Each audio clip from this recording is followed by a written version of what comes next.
আসসালামু আলাইকুম এভরিওয়ান। আরেকটি নতুন ভিডিওতে আপনাকে স্বাগতম। আজকে আমি অবস্থান করছি কক্সবাজারের ঝাউবন বিচে। কক্সবাজার এসে যেসব জায়গায় যাচ্ছি প্রত্যেক জায়গায় কিছু না কিছু আলাদা বৈশিষ্ট্য আছে। সকাল থেকে মেরিন ড্রাইভ রোড দিয়ে টেকনাফের দিকে যাচ্ছি। এই সম্পূর্ণ রাস্তা সমুদ্র তীর দিয়ে অবস্থিত, আর এই সমুদ্র তীর প্রায় 120 কিলোমিটার জুড়ে অবস্থিত। এটি সারা বিশ্বের সবচেয়ে বড় সমুদ্র সৈকত।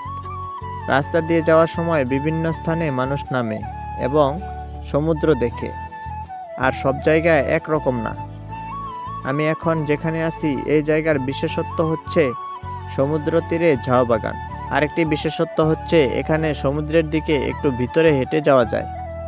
আমি এখানে এসে দেখলাম অনেকে ঝিনুক কুড়াচ্ছে, আবার অনেকে মাছ ধরছে, আবার অনেকে সমুদ্রের ঢেউ উপভোগ করছে। এখানে এসে আমি দেখেছি লাল কাঁকড়া আর পাওয়ালা মাছ আর ঝাউবন। জায়গাটি বেশ ভালো, আমার কাছে অনেক ভালো লেগেছে। তবে কক্সবাজার আসলে সময় নিয়ে আসতে হবে। একদিন বা 2 দিনে এই বিশাল সমুদ্রের কিছুই দেখা যাবে না।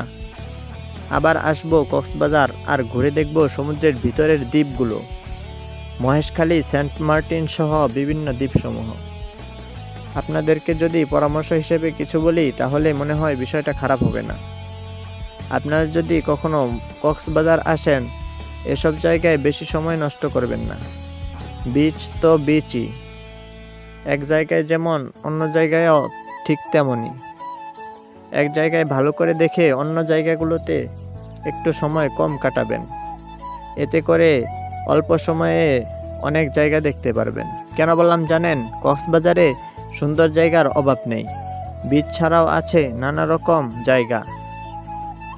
তাই এক জায়গায় বেশি সময় নষ্ট না করলে বেশি জায়গা দেখতে পারবেন অল্প সময়ে।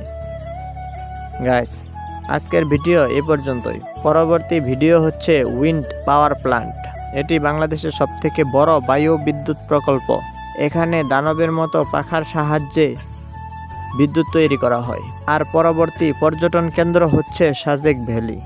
আপনাদের নিয়ে যাব মেঘের রাজ্যে ইনশাআল্লাহ। সবাই ভালো থাকুন, সুস্থ থাকুন। ধন্যবাদ।